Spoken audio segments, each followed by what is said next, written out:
thanks for being here. It's our pleasure to have you. Enjoy yourself. Thank you. We started, we have elections, we have awards, and so we're going to bring up Christina to kind of get it all started. Okay.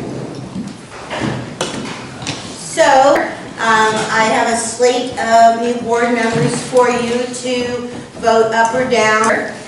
Stephen Brunbaugh, Peter Martin, he's not able to be here. Marisol Huser, don't see her. Me, Elizabeth Rienzi, just here.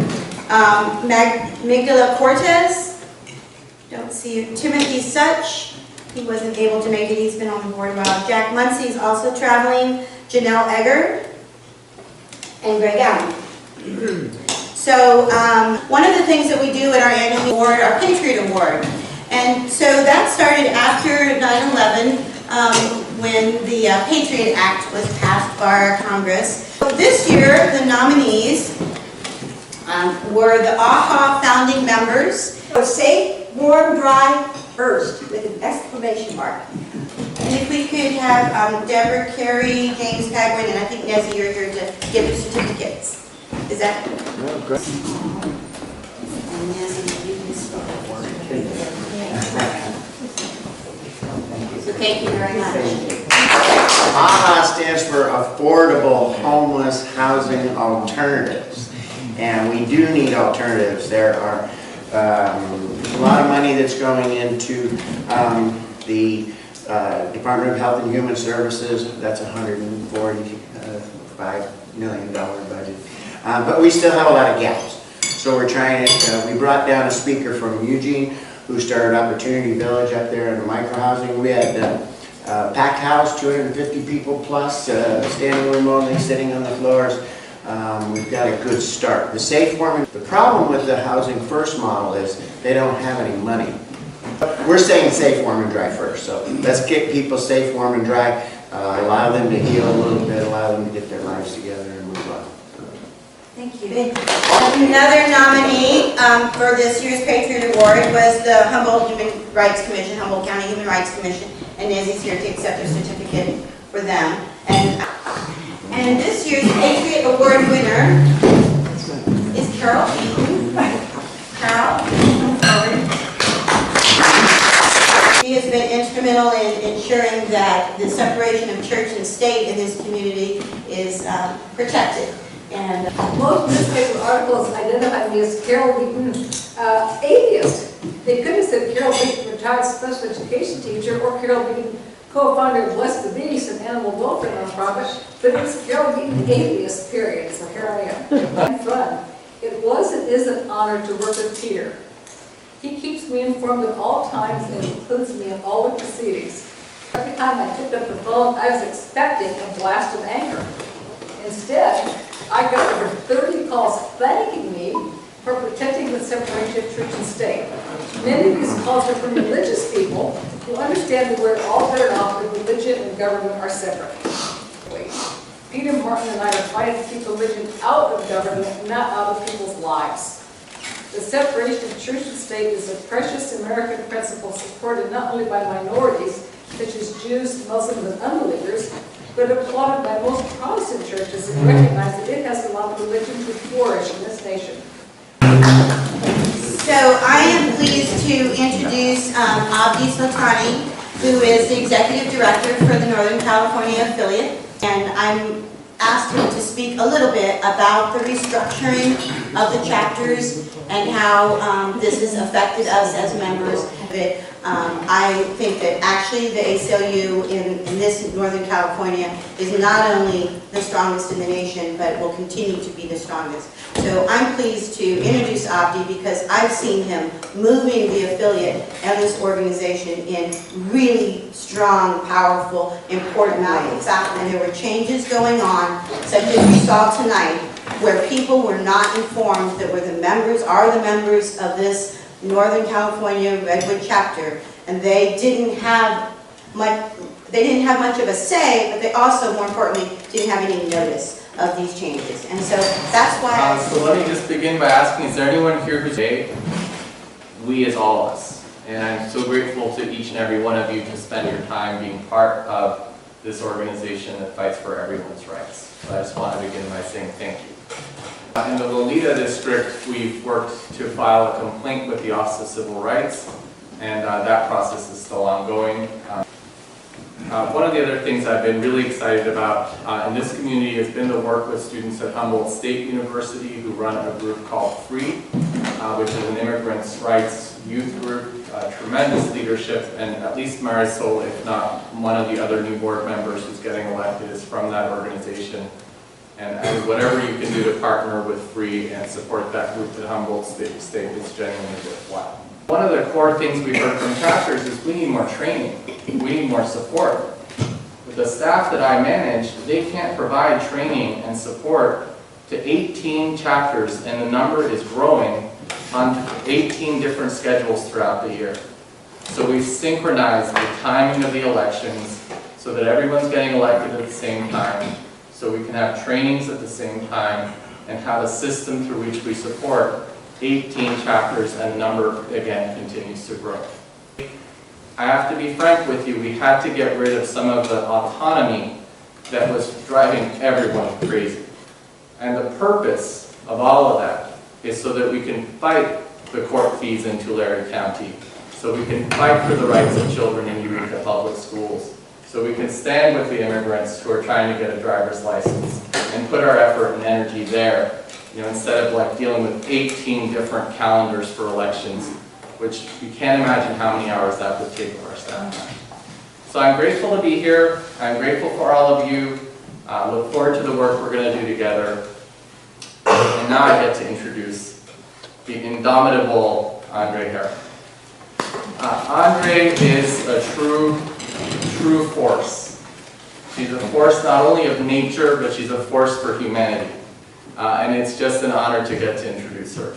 So Andre is a member of the National ACLU Board.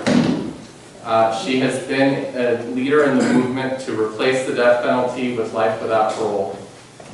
She's been a trial lawyer, including as a prosecutor, and has then trained the lawyers who do the appeals in death penalty cases. If there's someone who has seen justice and injustice up close, it's Andre Hare. So I am delighted to have this opportunity to introduce Andre, who is going to talk to you about the militarization of police. So let's welcome him. I don't purport to speak for the ACLU. I am someone who is deeply involved with the ACLU, and the views that I'm going to share with you tonight are my own. They don't necessarily reflect the policies of the ACLU. And she said to me, now you're not one of those libertarians, are you? The ones who want to shut down the government and let survival of the fittest reign supreme. Oh no, I assured her. We are the ACLU. We are the civil libertarians. Civil being the operative word. We're the nice ones.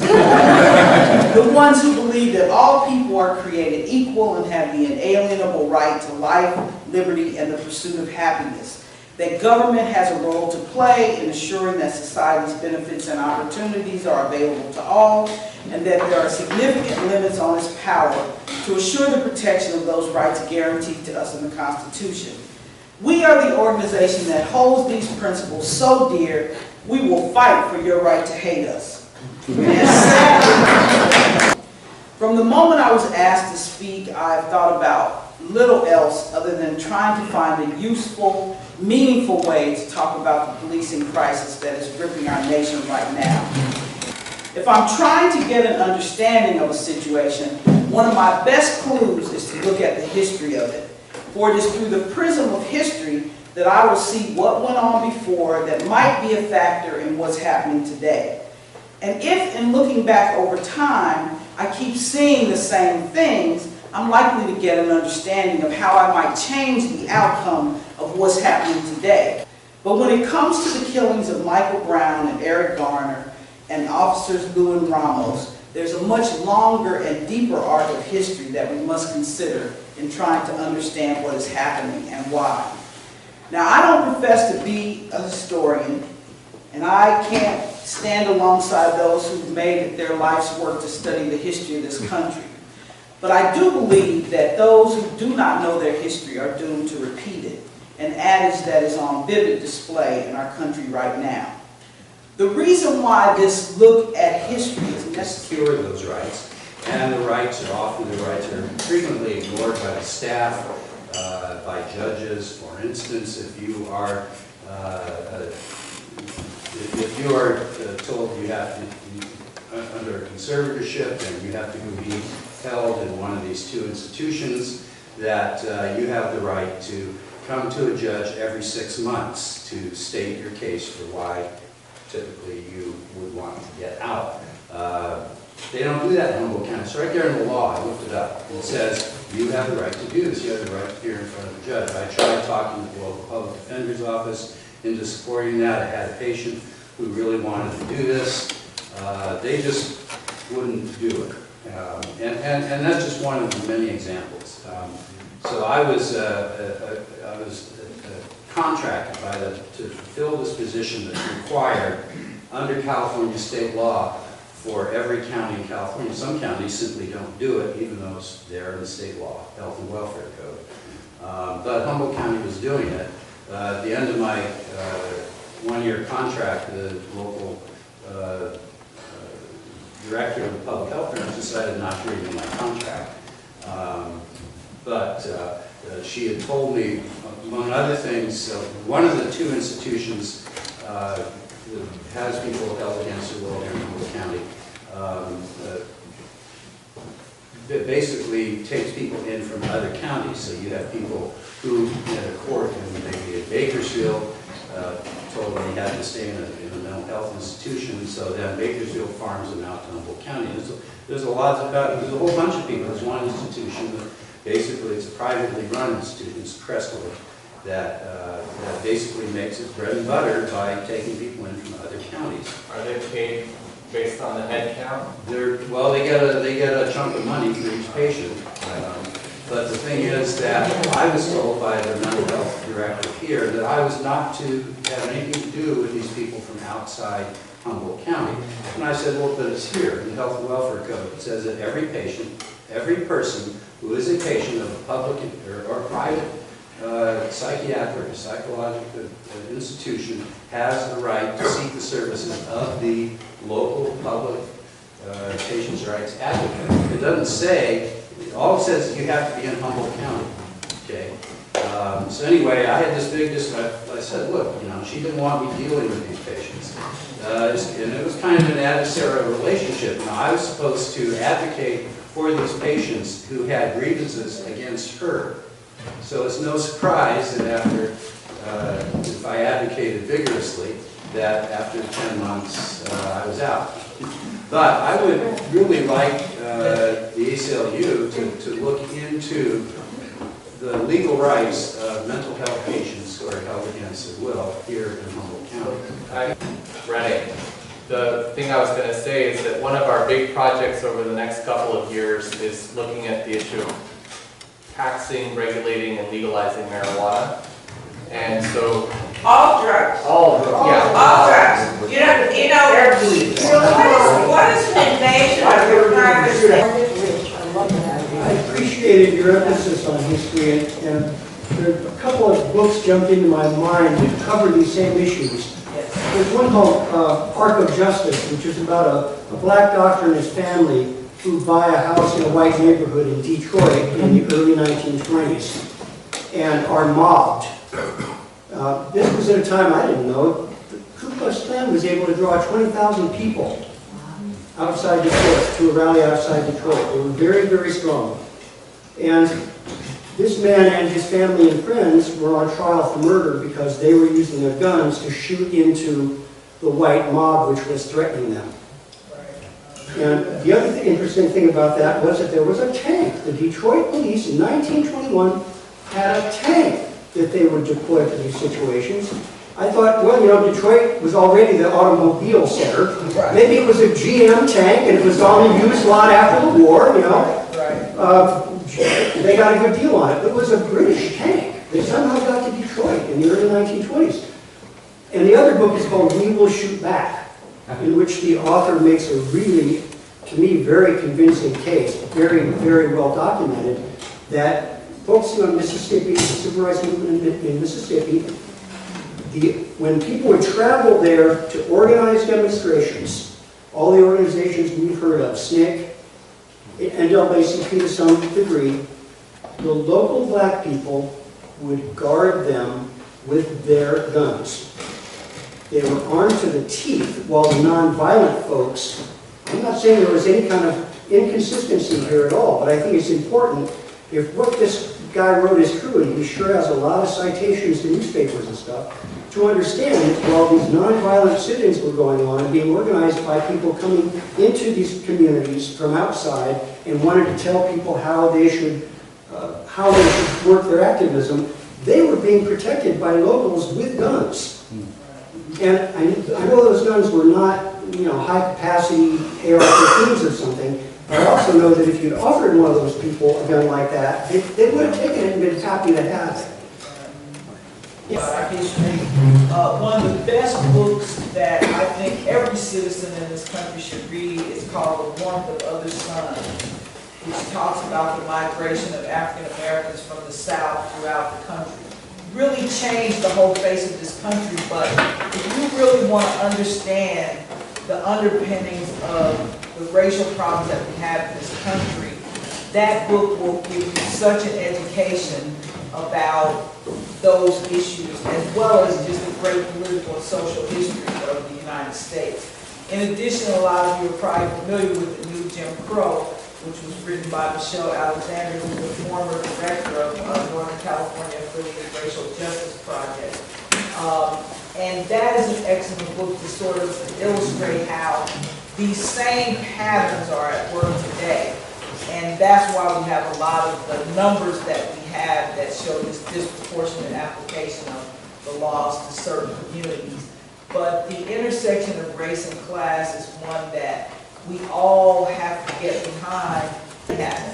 So, I don't know if you're aware, but there was a recent study that came out in Eureka, right, where its size per capita, has by far the highest murder rate in California. Police. And The page article is from Michigan, where we have a lawsuit dealing with the foreclosure crisis. And it's an unusual case because it's going to the top of the food chain of the financial system. And the plaintiff is a woman who's at the bottom of it. And we're trying to hold the banks at the top of the chain who are buying and selling these loans. So it's a new case for us. One of the other, let me just say, like ACLU itself, we're not the best organization to take on economic inequality in and of itself. What we are really good at taking on is protecting the free speech and free association rights of all people, including the very poor. We're very good at taking on the connections of economic inequality in the criminal justice system. The issue of bail, the issue of these kinds of fines and fees, like that homeless gentleman in Tulare County faced, and the criminal justice system itself, not only in how it is. There's something I wanted to just bring up because it's looming very large right now in our community, and that is we have what we've referred to as a shelter crisis. We have no place for people to go. We have insufficient facility to get people safe or warm or dry, and at the same time, this is something that's known by everyone. We have no sit, no lie, no sleep. Camping violations are the highest ones we have. And we have recently heard, there's a whole lot more that can be said about that, but we have recently heard that people who are getting cited for camping, and when they go into to report for their case, are given a restraining order that says they cannot be in the city of Eureka. What? Now, we heard this, I don't know if this is true, but many people have told us this. We just did the point in time here, and people were saying that they're giving people restraining orders to keep them out of the city of Eureka.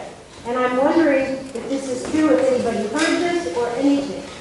Well, I don't know if it's happening, but it would be shocking. I will be Because shocked. judges are allowed to banish people from certain areas. They have to show why it's reasonably related and to the crime they committed and how they can get services by going to that area at other times or going to other areas. So, I mean, there's cases right on. Bang, bang, I hit the ground. Bang, bang, that awful sound. Bang, bang, my baby. Watch it! Bang, bang, he shot me down. Bang, bang, I hit the ground. Bang, bang, Oh yeah. that awful sound. Bang, bang, my baby shot me down. He was a buzz, she was a star. She had a nice face, he had a scar. Everybody warned her right from the start, but the man was the charm and she fell apart.